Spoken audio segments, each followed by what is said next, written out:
Right. Good afternoon, everyone. Thank you very much for joining me. I'm Ollie Kenchington, and I'm streaming to you from the UK today. I'm going to turn off my phone so that I can't hear it in the background. I am here to talk to you about Canon's wider ecosystem, but in particular the new Cinema EOS C70 and also the R5 and how I use them quite often as a pair. I just want to thank, first of all, Cyberphoto for asking me to come and talk to you today, and thank you Canon Nordic for inviting me too. And I will dive into a kind of a mixture. I want to show you some slides, just some frame grabs from projects that I've been working on recently that have been captured with the C70 or the R5. I'm also going to try, if it will work, I'm going to try and show you a live grade of a shot that's taken from a recent project as well, just so you can see for yourselves how the codec kind of responds to being graded, and you can see what's going on in DaVinci Resolve whilst I do that. That's the plan anyway. I'm going to try and keep an eye on YouTube on my phone, so if any questions are coming through, then I will try and glance at them. I apologise if I miss any. I do tend to get a little carried away when I'm giving these presentations, so if I'm missing them, then I apologise.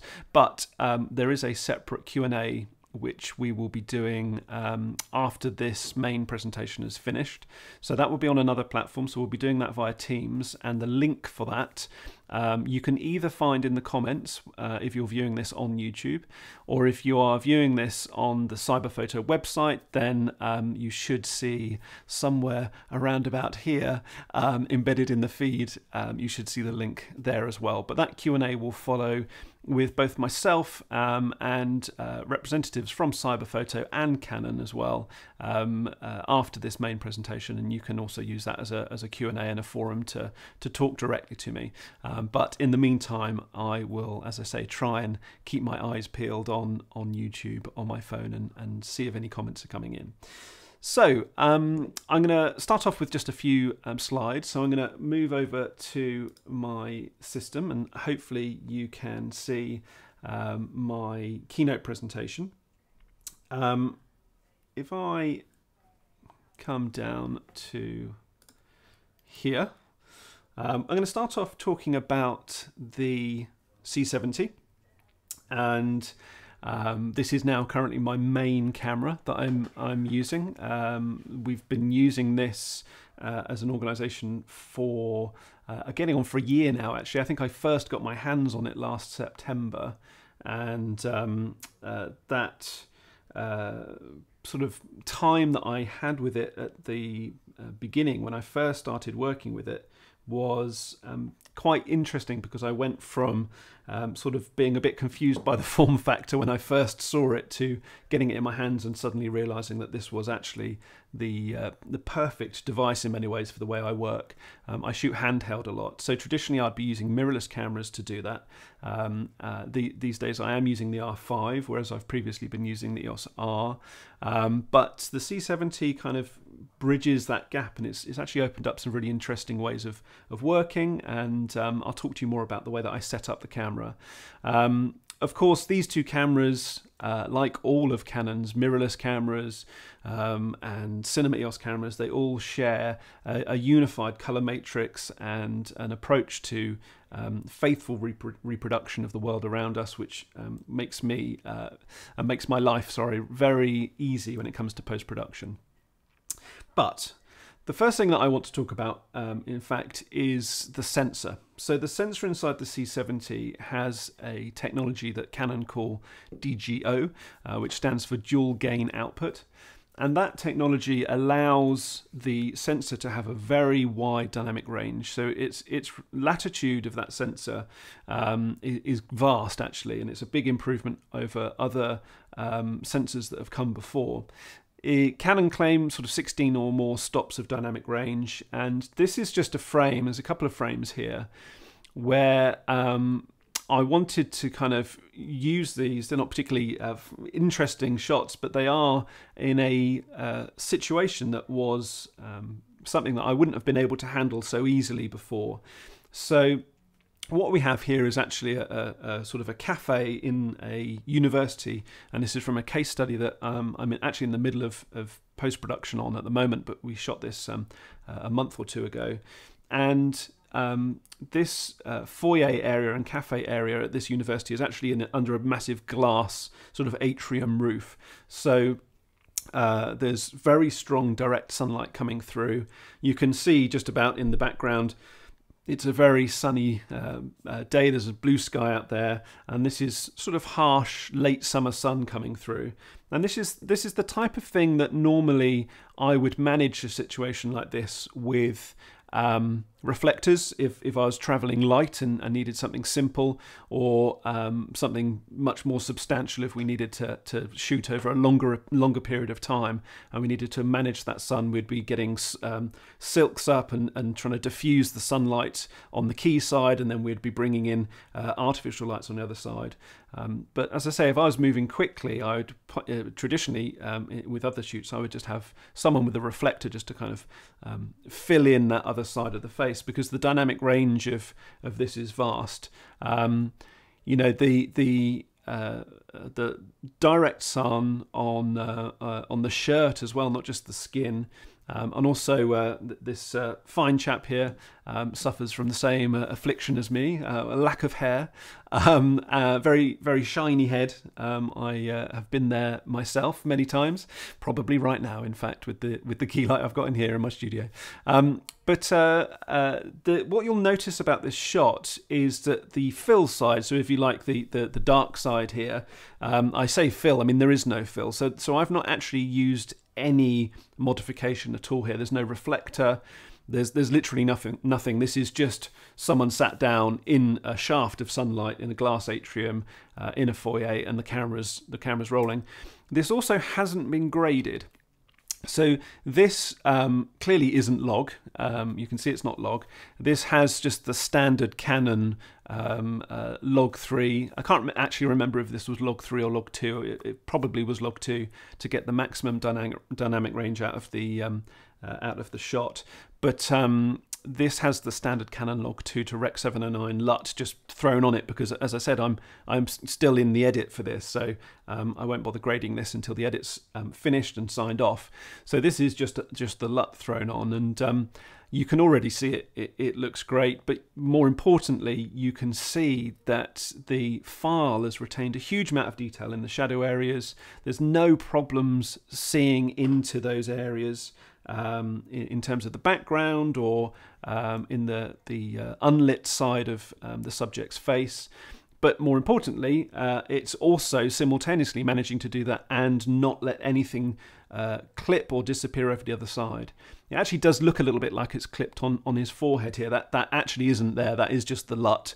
Obviously, LUTs are dumb. They don't know to kind of rein things in at the higher end. That's something I'll do in the grade. But you'll have, well, you can trust me for now. But actually, I have a shot from this shoot that I'll take you through and resolve shortly. But you'll just have to trust me for now. Actually, that's not clipped, and I'll show you that later. Here again is just a reversal of the other person that is being spoken to, and this is actually part of a case study I'm doing for Canon UK at the moment by coincidence. But again, completely unlit, and there's no reflector, there's no diffusion for the sun to pass through. It's just absolutely, actuality that's taking place here. And that's the type of thing that a very wide dynamic range response of a sensor allows you to do. It allows you to be more hands-off with your lighting, which for a lot of the work I do, which is sort of brand documentary and corporate work that kind of has a more of a documentary feel to it, that's perfect for me. And I also tend to work in smaller crews anyway, but particularly over the last 18 months, there have been many occasions where I've been shooting on my own, and this was in fact one of them. I'm shooting this entirely on my own, so I wouldn't have even had someone there to hold a reflector even if I could.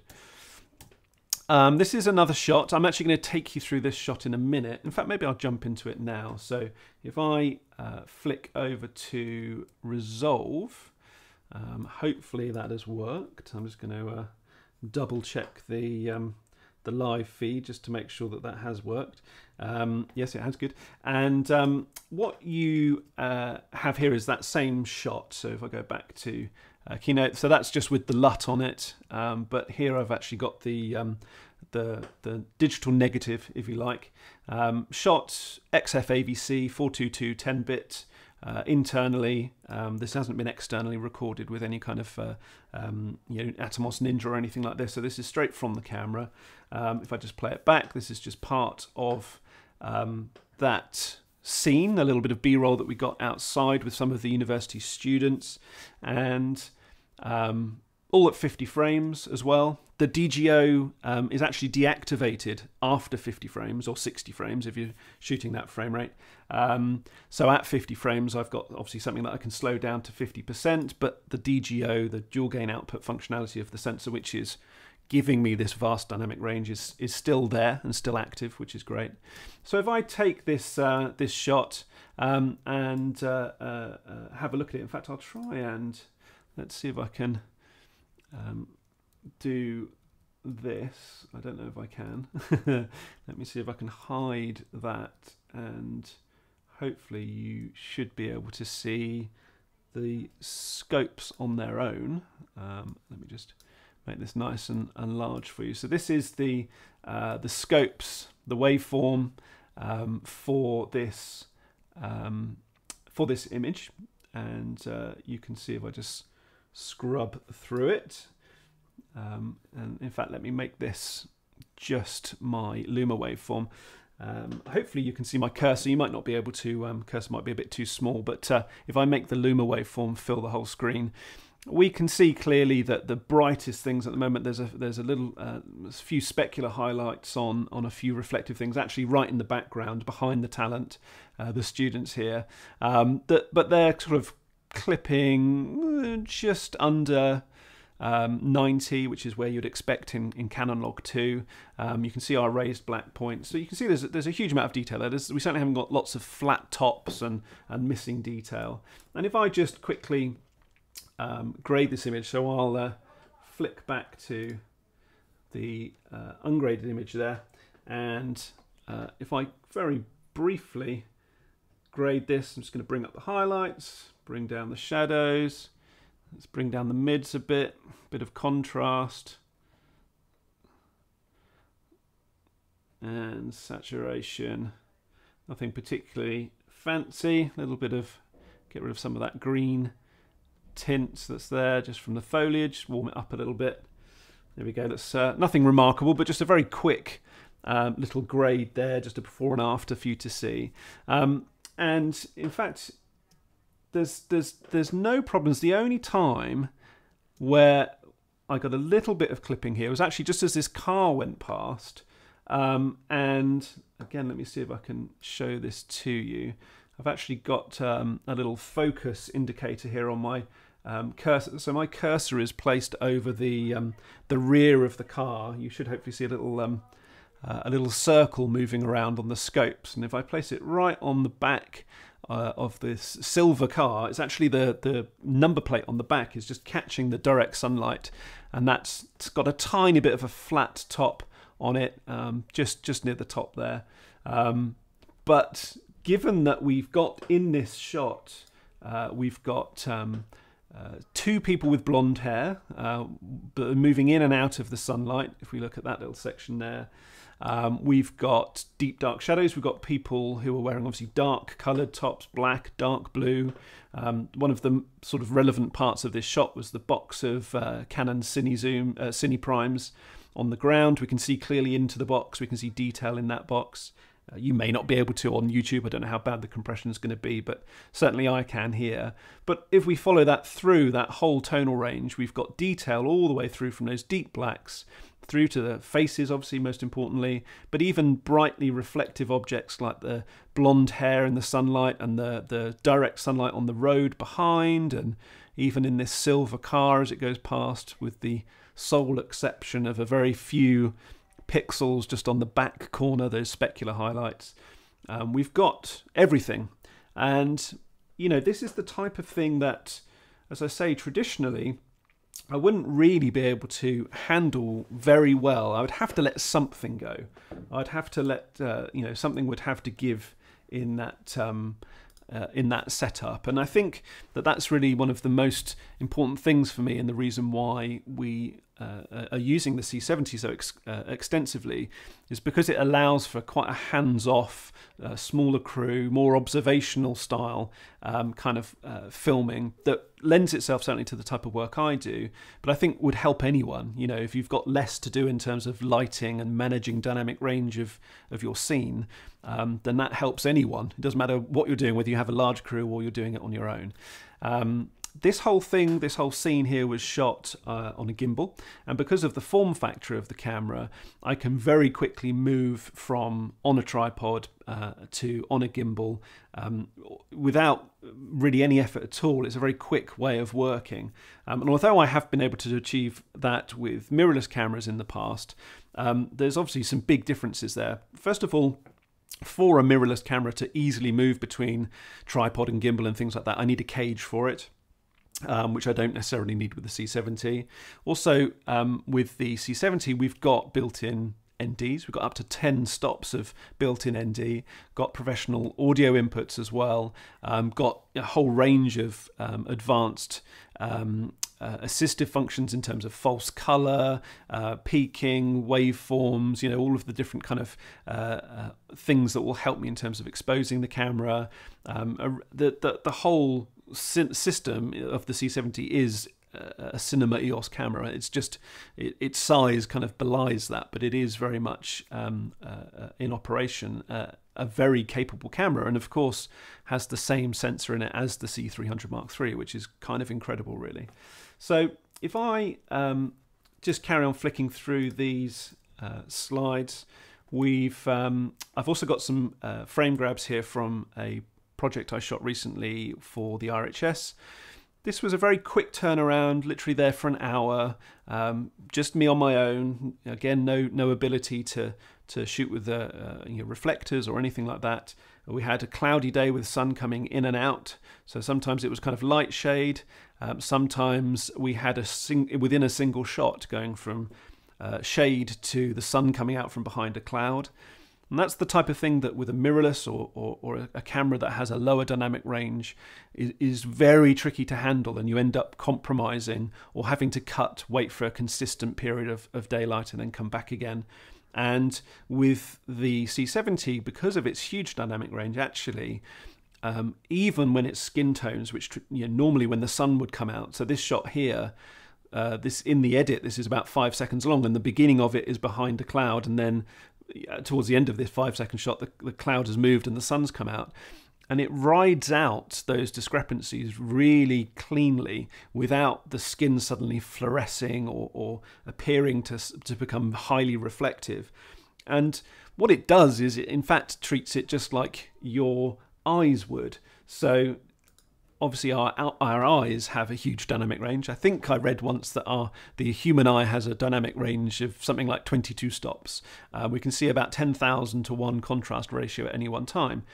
So of course the problem we've always had is a mismatch between what our camera can see in terms of tonal range at any one time and what we see with our eyes. So we would look at a situation like this where we have the cloud coming over and sun coming in and out, and we don't even think about it because our eyes can ride out those discrepancies flawlessly.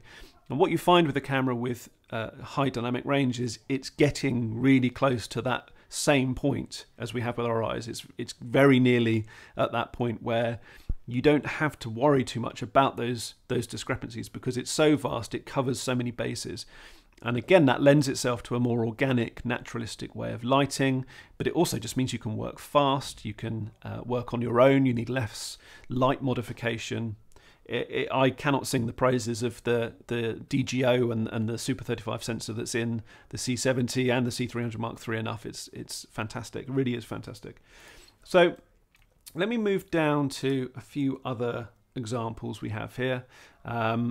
A lot of flexibility with this camera. I've got some stuff here where I was shooting high frame rates.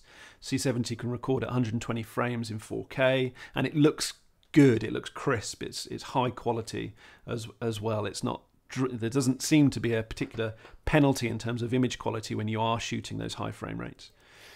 This is my setup. So that all those last shots that you've just seen from that RHS shoot were shot handheld, more or less. And this was the rig that I was using. So this is my C70. Got in this case got a few sort of bits that I've added on just to help in terms of using it handheld and having a bit more flexibility. Got the matte box on the front there. Some of the shots, not all of them, but some of them, I had a Pro Mist filter on there. But even rigged up like this, this is actually a very flexible package. I could shoot like this handheld, and indeed did do that with that shoot. Quite happily. It's not a particularly heavy setup, but also the rig like this could work very handily on a more built-up set if I was doing a bigger project with more crew, which works fantastically. It's really flexible. Now the R5 is a camera that I pair with this quite often, but initially I'm just going to show you some stuff that I've shot just with the R5. The R5 is an incredible camera. I guess I was lucky. It wasn't by design, but I actually didn't get my hands on the R5 for a little while after it launched. And by the time I did get my hands on the R5, the firmware version 1 had come out, which had fixed this issue that unfortunately was present when the R5 first came out, which meant that it wasn't correctly talking to its internal temperature gauges, and it was erroneously telling operators that it was too hot to use when it clearly wasn't. So I actually only got hold of the camera after that problem had already been fixed, and I've been using the R5 quite a bit. We don't own it, but we bring it in whenever we need to pair it with as a B cam, or in this case I actually just had a little passion project that I knew the R5 was going to work really well for, and I'll take you through some of these screen grabs in a moment. But by the time as I say, I'd got hold of the camera and have been using it, and I've used it quite a bit now over the last year, that firmware had come out and those problems had gone away. So actually I've never personally actually seen the overheat warning. It's never even come up on the screen. I've never had to deal with that or think about it in any way. And when I use the R5, I pretty much exclusively use it in the 4K HQ mode, which is the downsampled 8K, which gives you this incredibly detailed image. I mean, I'm a bit of a pixel peeper, I'll admit, but crikey, that camera really is incredible in terms of the detail. So I personally, my use case with that camera has been one that hasn't actually come across any kind of overheating, which is good, but it means I'm particularly not really in a great position to sympathise with anyone that before that firmware came out had to deal with it. But certainly from where I've been using it, it's not been an issue at all. So this project here I was shooting all day, a mixture of 120 frames for some stuff, but other than that, the 8K downsampled mode, and it was absolutely fantastic. So if I flick back to these slides, this was actually a jeweler in Bath, and I asked them if I could film them. This was a bit of a lockdown project. I asked if I could film them making my wedding ring, and they very politely said yes, which was really nice. And it gave me the opportunity to actually use the R5. The autofocus was incredible. There was a lot of movement of the camera, and it just kind of latched on perfectly. But it's also a very detailed image, and I wanted that because I knew I was going to be filming small, intricate things, the ring and the processes that this gentleman was going through to make the ring. So it was a perfect choice in the end. It's a beautiful, detailed image.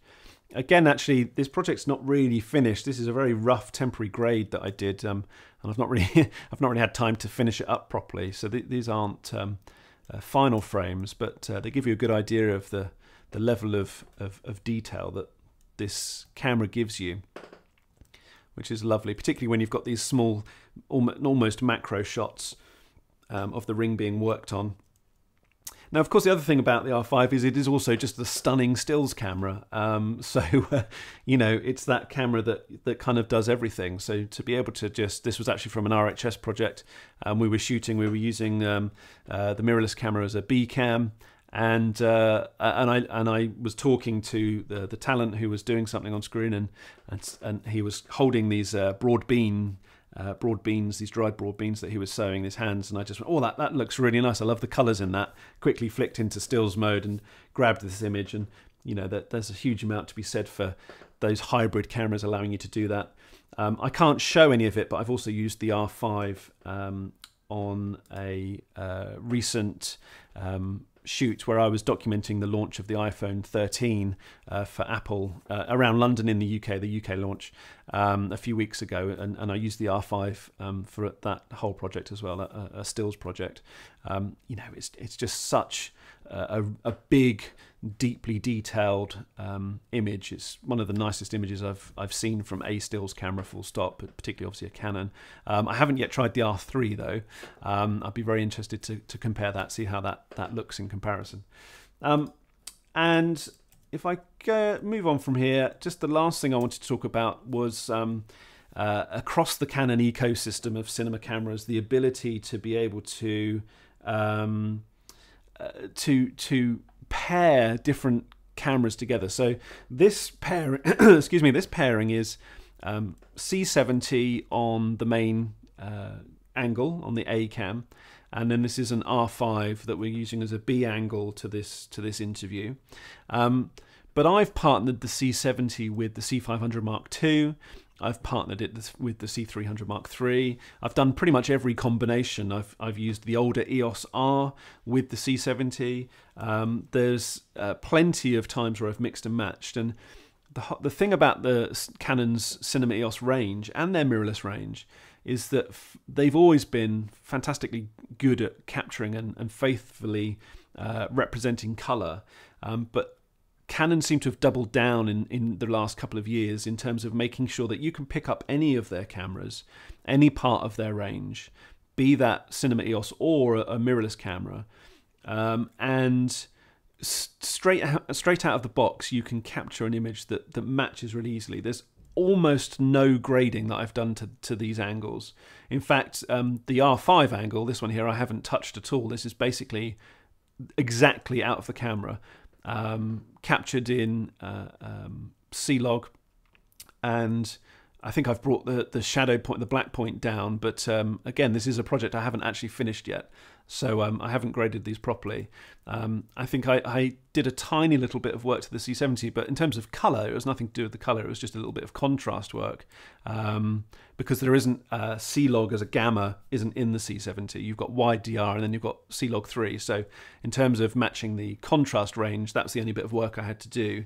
But in terms of colour reproduction, all of these shots are pretty much straight out of the camera, and they match beautifully. And that's the neutral colour matrix. The neutral colour matrix is the default colour matrix that's used in all of Canon Cinema EOS cameras, and with the video modes in the mirrorless cameras as well.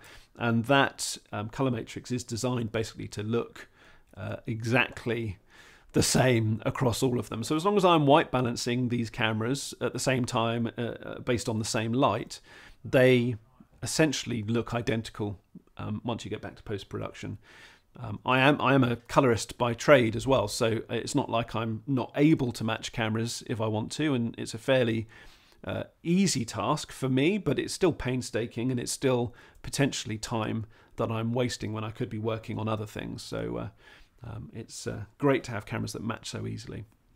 Now, the other good thing about the C70 is it's the first Cinema EOS camera that uses the RF lens mount. Fantastic array of lenses now with the RF range. Each and every one of them that I've tried has been a cut above its EF sibling. Things like the 70-200 f2.8 is about half the size and weight of the EF version, plus it's got image stabilization. The 35mm f1.8, that's a fantastic lens, one of my favorite lenses, and I use that a lot on a gimbal. It's small, it's lightweight, it's one of the cheaper RF lenses.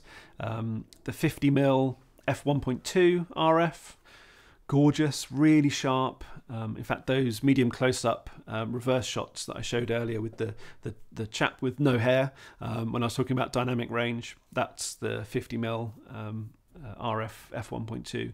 Very detailed, beautiful, rich image. So there's a huge amount to say about the RF lenses, and they really are a huge benefit of the C70 and of course the mirrorless cameras in terms of matching them together.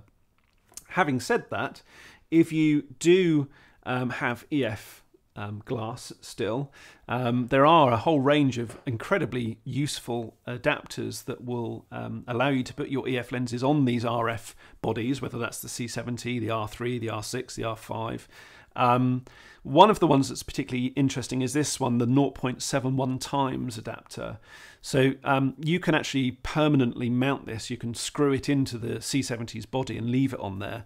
It comes very stable. But this allows you to use your EF lenses, and for lenses like the 16 to 35 f2.8 L series, the 2470 f2.8 L series, and a whole host of other ones. It offers the ability to give you a full frame look from a Super 35 sensor. So for example, with the 16 to 35, using this adapter, that goes to an 11mm at the wide end. And it also gives you a stop extra of light. So those 2.8 lenses become f2. So basically this is a speed booster adapter from Canon, and really, really useful. Very, very useful indeed. This gives you an example, ironically or confusingly, I don't know. This is a screen grab of me pointing the C70 at a lens, but I've got the 16 to 35mm f2.8 L series lens on the camera, and you can see there it says 16mm f2.8, and then this is with the adapter on. You can see it goes to 11mm f2. So a huge benefit and a lot of flexibility that adapter brings to the C70. There are other ones as well. This one's another one of my favourites. Great with the R5. It's a drop-in filter, RF to EF, and I use this with the drop-in Vari ND, and that allows me to ride my exposure using the ND and maintain my f-stop. So if I'm shooting an interview, outdoors, and I'm using the R5 as a B cam, I can keep the aperture wide open. And because the autofocus system is so incredibly good on all these cameras, but particularly on the R5 and R3 and R6, you can leave, I find, in pretty much all cases I've done it, you can leave the camera at its widest aperture. You can get the minimum depth of field that you might want, and the autofocus will still stay true and it'll stay locked onto your subject. So having that Vari ND adapter means that I can kind of ride the lens, whether it's that 35mm, use it at 1.8, or that 50mm and use it at 1.2. I can do that and leave it at f1.2 and then just use the Vari ND to manage my exposure. So a hugely useful adapter as well, but only works obviously if you're adapting from RF to EF and then using EF lenses on it. So hopefully there's some information for you there that you find useful, and you can see some of the stuff that I've shot. If you wanted to see other stuff that I've shot with the C70, then you can go to my Vimeo page. The most recent thing up there I think was entirely shot on the C70, and it's a mixture of stuff on tripod, on a gimbal.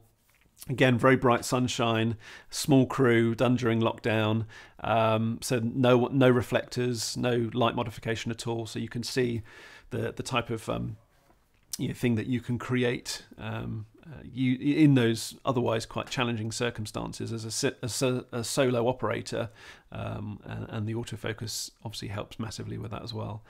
But what we will do now is we will go over to Teams and I will start a Q&A. I'm just looking and I can't actually see that anyone's commented on the YouTube feed, so I haven't missed anything, which is the good thing.